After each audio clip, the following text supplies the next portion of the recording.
Hey, ¿qué tal a todos? Soy Gerald y sean bienvenidos a este video para el canal, donde hablaremos un poco acerca de las generalidades de anatomía. Incluiremos lo que es la definición, la historia, los métodos para el estudio, la organización del cuerpo humano, la terminología anatómica, donde estaría la posición anatómica, los planos anatómicos, los términos de relación y comparación, los términos de movimiento y finalmente haremos algunas preguntas que puedan servirles de repaso o para algún parcial. También incluiré lo que es la bibliografía al final del video de algunos libros que recomiendo para su revisión. Sin más preámbulos, comencemos. Podemos definir la anatomía como la ciencia que estudia la estructura y la morfología de un cuerpo organizado.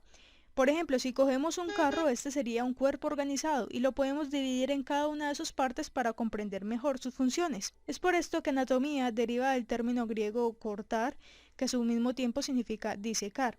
Y es que antiguamente utilizábamos la disección de cadáveres para el estudio de la anatomía del cuerpo humano. Actualmente existen diferentes técnicas de imagen que nos permiten progresar en el conocimiento de la anatomía. También podemos dividirla en macroscópica y microscópica, siendo esta última denominada histología, la cual estudia las células y los tejidos utilizando un microscopio.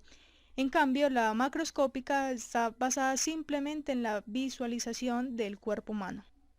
Bueno, ya si nos vamos un poco hacia la historia de la anatomía, encontramos que en algunas civilizaciones antiguas se prohibía la disección, y es por esto que muchas enfermedades encontraban su explicación en factores religiosos o mágicos, y de igual forma el tratamiento era basado en estos.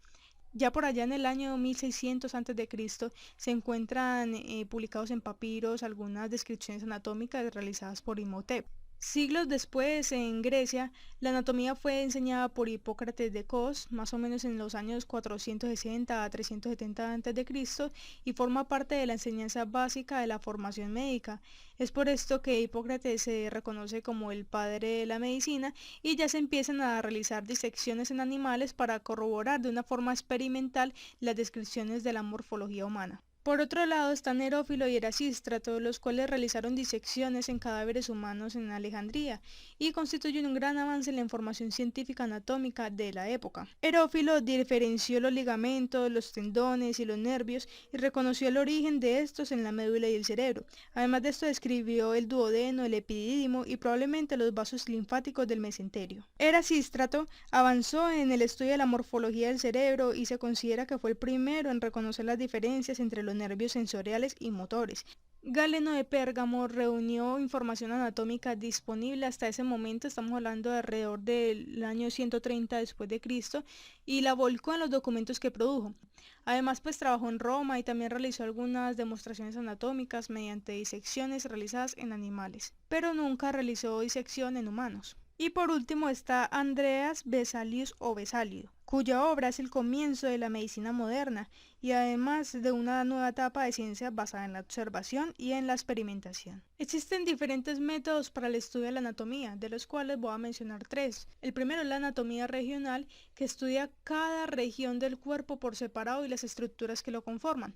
Por ejemplo, si vamos a estudiar el tórax, entonces vamos a examinar lo que son los vasos sanguíneos, los nervios, los huesos, los músculos y los órganos que están en él, como por ejemplo los pulmones y el corazón. Luego de esto vamos a pasar a otra región, que puede ser la cabeza, el abdomen o la pelvis. Y también es muy importante correlacionarlo con la anatomía de superficie. Por eso digo yo que la anatomía no debe estudiarse únicamente dependiendo de la memoria, sino que es necesario comprender y estudiar cada una de las relaciones, su trayecto, de tal forma que puedas aplicarlo a la práctica clínica. Por ejemplo, si llega un paciente con alguna herida por algún cuchillo, a través de la anatomía de superficie usted puede saber qué órgano está siendo afectado por esa herida del cuchillo. Es decir, que la anatomía de superficie nos permite visualizar las estructuras que confieren contorno a la superficie o que son palpables bajo ella y en la práctica clínica distinguir cualquier hallazgo inusual o anormal.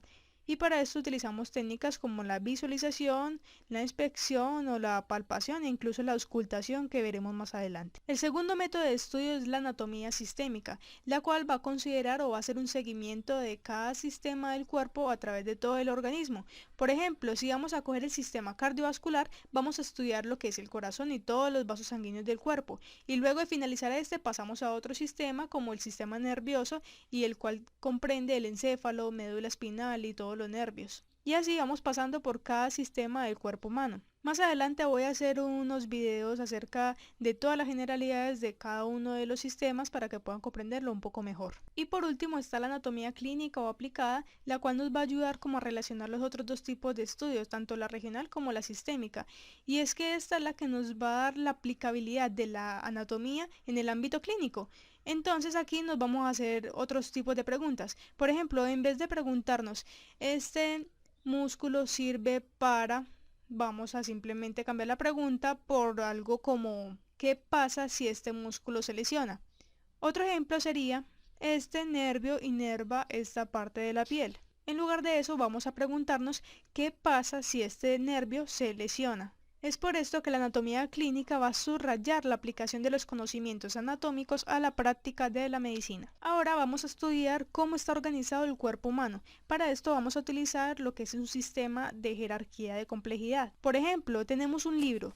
El libro tiene un número de capítulos. Cada capítulo tiene un número de páginas. Cada página tiene un número de párrafos. Cada párrafo está compuesto por un diferente número de oraciones. Cada oración está compuesta por un número de palabras. Cada palabra tiene un número de sílabas y cada sílaba tiene un número de letras. Aquí estaríamos yendo de un nivel de jerarquía de mayor complejidad a uno de menor. Lo mismo vamos a hacer con el cuerpo humano. Cada organismo está compuesto por un sistema de órganos, como por ejemplo el sistema respiratorio, el sistema digestivo, el sistema cardiovascular, y cada uno de estos sistemas va a estar compuesto por órganos, los cuales son estructuras que están conformadas por diferentes tipos de tejidos, como el tejido epitelial, el tejido muscular, el tejido nervioso, que van a ser tema de otro video de histología. Un tejido es una masa de células similares y productos celulares que forman una región discreta de un órgano y realizan una función específica.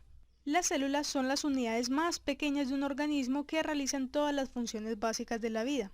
Ahora, si nos queremos ir un poco más profundo, podríamos decir que una célula está compuesta en parte por organelos y que los organelos están compuestos por moléculas y las moléculas están compuestas por átomos. De esta forma estaríamos organizando el cuerpo humano. La terminología anatómica es un vocabulario técnico que utilizamos los profesionales de la salud para describir ciertas estructuras. Antiguamente a una estructura se le colocaba el nombre casi siempre de la persona que la descubrió y a esto se le llamaba epónimo, pero ahora no se utilizan. Actualmente usamos lo que es la terminología anatómica internacional, que como su nombre lo indica nos permite tener un acuerdo acerca de las descripciones anatómicas que vamos realizando entre los profesionales de la salud. Y además de esto, la estructura tiene un nombre corto, es más simple y más fácil de aprender. Incluso el mismo nombre nos puede indicar dónde se encuentra esa estructura, por lo que es una ayuda para el estudio de la anatomía. Antes de continuar con la terminología anatómica, creo que es necesario aclarar el concepto de posición anatómica, que es la posición que utilizamos como referencia para describir la localización de algunas estructuras. Entonces el cuerpo se encuentra en bipedestación,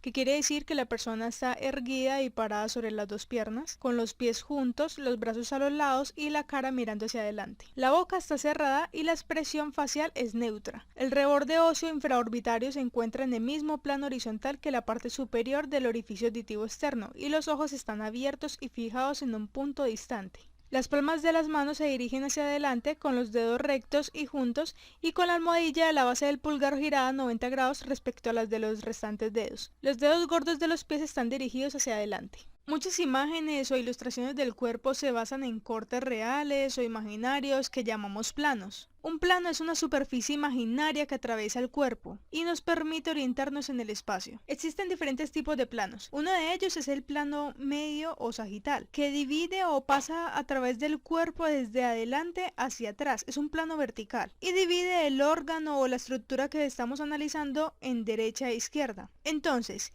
si la parte derecha es igual a la izquierda, entonces estamos hablando de un plano medio, pero si son desiguales lo podemos llamar parasagital o simplemente sagital. Luego está el plano coronal o frontal, que también es vertical pero es perpendicular al plano medio, y este nos va a dividir el cuerpo en adelante y atrás, es decir, en anterior y posterior. Y finalmente está el plano transversal, que es perpendicular al eje de una estructura y usualmente es horizontal. Estos nos van a dividir el cuerpo, por decirlo de alguna manera, en arriba y abajo, es decir, en superior e inferior. Existen algunos términos específicos que nos permiten describir las posiciones relativas en que se encuentran algunas estructuras, comparándolas y relacionándolas con otras. Dos de ellos son anterior y posterior, que quieren decir frente y dorso, o sea, adelante y atrás. Por ejemplo, la nariz es una estructura que se encuentra anterior, es decir, que es ventral, mientras que la columna vertebral es una estructura posterior porque se encuentra en el dorso. Otro ejemplo sería que el esternón es anterior al corazón y el corazón es posterior al esternón. Luego están los términos medial y lateral, que van a describirnos la posición en que se encuentra una estructura con respecto al plano medio o sagital, es decir, que se encuentra a la izquierda o a la derecha. Por ejemplo, el pulgar es lateral respecto al meñique. Si volvemos al ejemplo de la nariz, entonces podemos decir que la nariz, que se encuentra en el plano medio sagital, es medial a los ojos, y los ojos son a su vez mediales a las orejas. O también podemos decir que los ojos son laterales a la nariz. Es decir, el término medial se encuentra hacia el plano medio y el término lateral es el que se encuentra lejos del plano medio. Ahora, los términos superior e inferior nos van a describir las estructuras en relación con el eje vertical del cuerpo. Por ejemplo, la cabeza es superior respecto a los hombros y la articulación de la rodilla se encuentra en posición inferior a la de la cadera. Es decir, superior significa arriba, inferior significa abajo. El corazón es superior al diafragma, el hígado es inferior al diafragma. Ahora están los términos proximal y distal, que se utilizan en referencia a situaciones más cercanas o más lejanas del origen de una estructura. Por ejemplo, la mano es distal a la articulación del codo. También se utilizan estos términos para describir las posiciones relativas de las ramas a lo largo del curso de estructuras lineales, como son las vías aéreas, los vasos y los nervios.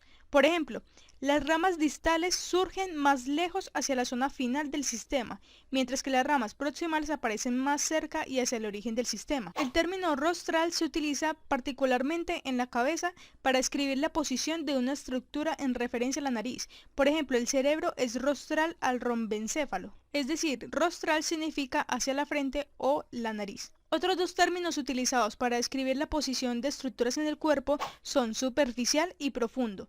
Estos términos se utilizan para describir las posiciones relativas de dos estructuras con relación a la superficie del cuerpo. Por ejemplo, el esternón es superficial al corazón y el estómago se encuentra profundo en relación con la pared abdominal. Es decir, que superficial se encuentra más cerca de la parte externa del cuerpo y profundo que está más interno del cuerpo. Entonces podríamos decir, la piel es superficial a los músculos y los huesos son profundos respecto a los músculos. Por último estarían los términos ipsolateral o contralateral. El término ipsolateral significa que está del mismo lado del cuerpo. Por ejemplo, el hígado es ipsolateral al apéndice porque se encuentra en el mismo lado. En cambio, el término contralateral significa que está en lados opuestos del cuerpo. Por ejemplo, el vaso es contralateral al hígado. Para terminar están los términos de movimiento. La flexión indica doblamiento o disminución del ángulo entre los huesos o partes del cuerpo. En la mayoría de las articulaciones, la flexión indica movimiento en una dirección anterior. La extensión, en cambio, indica un enderezamiento o un aumento del ángulo entre los huesos o partes del cuerpo. La extensión suele producirse en una dirección posterior. La flexión dorsal describe la flexión en la articulación talocrural, que se produce al subir una cuesta o al levantar del suelo la parte anterior del pie y los dedos. La flexión plantar dobla el pie y los dedos hacia el suelo como al ponerse de puntitas. Si un miembro se extiende más allá de los límites normales se va a denominar hiperextensión y esto puede producir lesiones como ocurre con el latigazo cervical, que es la hiperextensión del cuello en una colisión de automóvil por alcance posterior. Los movimientos de abducción y aducción ocurren generalmente en un plano frontal en torno a un eje antero-posterior, exceptuando los dedos donde la abducción significa alejamiento del plano medio, es decir, separar el brazo lateralmente del cuerpo, y aducción indica el movimiento opuesto, de acercamiento hacia el cuerpo. En la abducción de los dedos, manos o pies,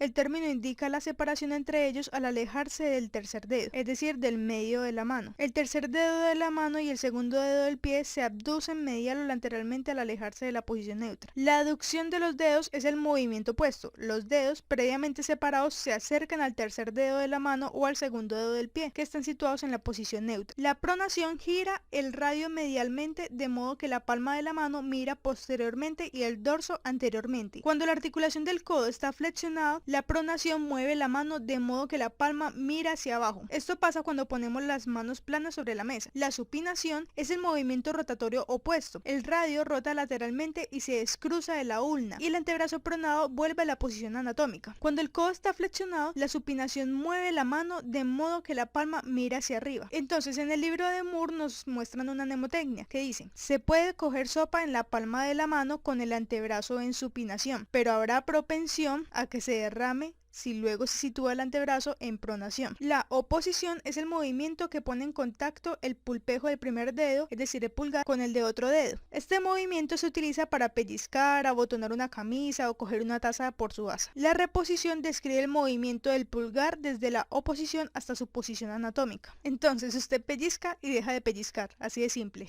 La circunducción es un movimiento circular en una secuencia de flexión, abducción, extensión y aducción, de tal modo que el extremo distal de la parte se desplaza en círculo. La circunducción puede ocurrir en cualquier articulación en que sean posibles todos estos movimientos, como por ejemplo el hombro y la cadera. La rotación indica el giro de una parte del cuerpo en torno a su eje longitudinal, que es lo que pasa cuando giramos la cabeza hacia un lado. La eversión aleja la planta del pie del plano medio y la gira lateralmente. Cuando el pie está en eversión total, también se halla en dorsiflexión. En cambio, la inversión acerca la planta del pie hacia el plano medio. Cuando el pie está en inversión total, también se halla en flexión plantar. La protrusión es un movimiento hacia adelante, como al protruir la mandíbula, el mentón, los labios o la lengua, como ese meme de Bob Esponja.